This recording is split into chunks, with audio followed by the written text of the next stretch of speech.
Hiya people, just taking a step out from my morning little routine. Nice to see you. It's a bit nippy, but I'll take it. It's dry. I think I've heard somewhere there's an heat wave coming. Anyway, I'm going to get into some of my biggest secrets now. Things that I've been quiet about for a bit of time. But anyway, since I've been a young teenager, me and the boys over at Sutherland High School, you know you are, we started smoking weed from an early age. We was nicking little bits of instruments from science and going down at dinner time down the side of the school smoking weed. At the time it was only Sputnik, a bit of Bush and that, but we had fun doing it. There was also loads of acid around, but we'll talk about acid another time. But ultimately, what I've come to realise, and I'm 40-year-old now, I'm getting on for 41. I've been successful and I've done stuff in the sporting field. I used to train, I used to bodybuild, you know, I've done every sport under the sun. I've got academic qualifications, I run a business, I've got 2 kids, one of them's nearly 19 years old. I've been married 13 years with a woman for nearly 19 years. I consider myself to be a well-balanced individual. I won't want to say it's been easy, but in terms of the one thing that's kept me in check and has stopped me from getting involved in the bullshit fiction reality, which is to do with greed, money, male dominance, violence, aggression, ego, the negative side of the ego, right? All that stuff, right, as far as I'm concerned, is the world of alcohol, the world of cocaine, the world of high-flying success, the world that is completely out of balance. So in terms of my spiritual journey, you know, which came later on in life, I've continued to smoke cannabis. And since skunks come along, it's been something which I've struggled with, really. You know, obviously it's been very, very medicinal for me, but it's like when you're a professional working for local authority and what have you, and you have to keep these things quiet because it's illegal. But listen, the deeper I go in deprogramming all the bullshit, the further I go in my spiritual journey of self-healing, the more I realise that cannabis is probably my best friend. And it also introduces me to other best friends. It forms a source of currency that enables me to meet the curious people going, yeah, and a lot of that's come through social networking, both internet and also real. So people who smoke cannabis, and I'm not gonna, this is a generalisation because I know there are some dickheads out there who smoke weed, some people out there who abuse weed, some people out there who don't grow it properly, don't rinse it out properly.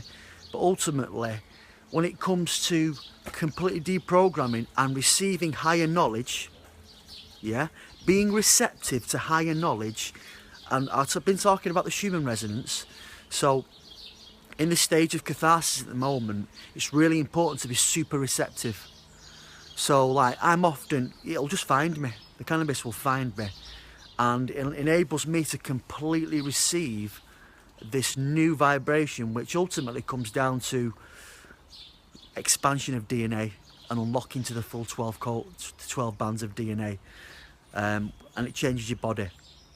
So there's a new study there by The Independent. They've just done some research on mice to show that it improves brain function and memory, and it reverses the ages of the brain in mice. There's a new study they're going to be bringing out in the next few years on 60 to 70-year-old people. Now this stuff is medicine. This new vibration on planet Earth, this new Schumann resonance, if I could explain it concisely, it would be a mother vibration. It will be something which enables us to connect more deeply with the earth and live in balance. And that is what cannabis has been designed for. In fact, there are certain strains, alright Owen, alright Gina, alright Kem, there are certain strains which I feel really drawn to, which enable me to connect with galactic consciousness. So I have got a belief that Stardog, yeah, aka the dog star, which is Sirius, which is basically forms hierarchical consciousness, which is directing the evolution of this planet. Call me a crank, but seriously mate, I've made this contact through shamanic journeying.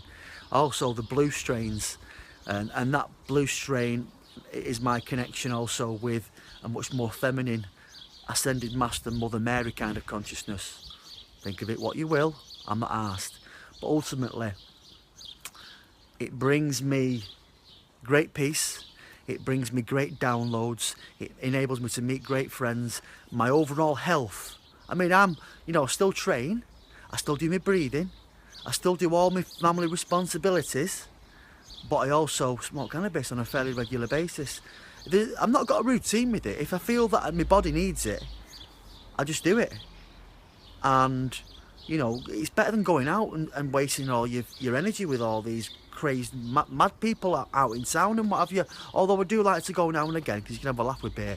But ultimately, generally, cannabis, the soundest people are on cannabis.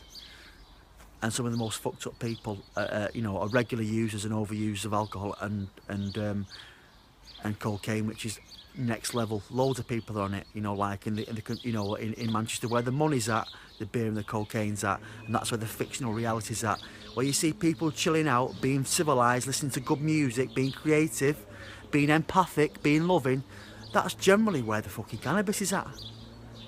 So, I mean, there's many ways of taking it, but ultimately, and I do speak to older people about this too from time to time, about, the fact that it's being used for MS and Alzheimer's and dementia and other degenerative diseases, where it's been proven that governments like the American government have actually patented it and put it on a shelf somewhere because they know about this, and that's why they want to keep it locked under the ground, because lobbyists from the alcohol industry and also the pharmaceutical industry, they do not want cannabis legalised because of all the medicinal, spiritual, loving qualities that it brings. It's the mother plant, Mary Joanna, Mother Mary Magdalene.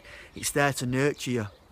And if you do use it, do it with a loving intention. If you have questions from the plant, ask and you shall receive, because it puts you in a receptive state, so you can get some of the greatest answers and the greatest healing using that substance. It's very Moorish and certain people do overuse it, but so is chocolate.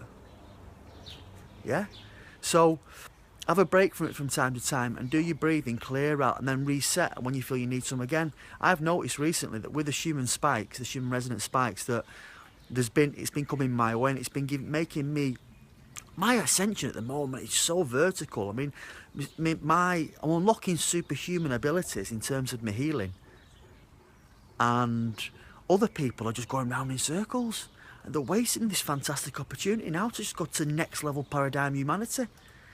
And you bet my best mate on that journey, apart from all my loved ones, is the Mother Mary. It's beautiful stuff, man. So, reframe. Think twice. Who's that? Alright, Keely, how you doing? You still see me? Yeah, getting mithered. So anyway, guys, nothing but love and light to yous. Keep it green, keep it mean, and relax. Breathe it, man, and make sure if you get, if it is cannabis, get it off someone who you know is a loving person, because there's some shit out there. But seriously, out there as a person who has responsibility in society, as a parent, a business owner, a good community egg, local cricket coach, a functional person who uses an illicit substance because it's fucking mint and it helps me loads. So anyway, if you feel free to talk about it. I love you loads. See you in a bit.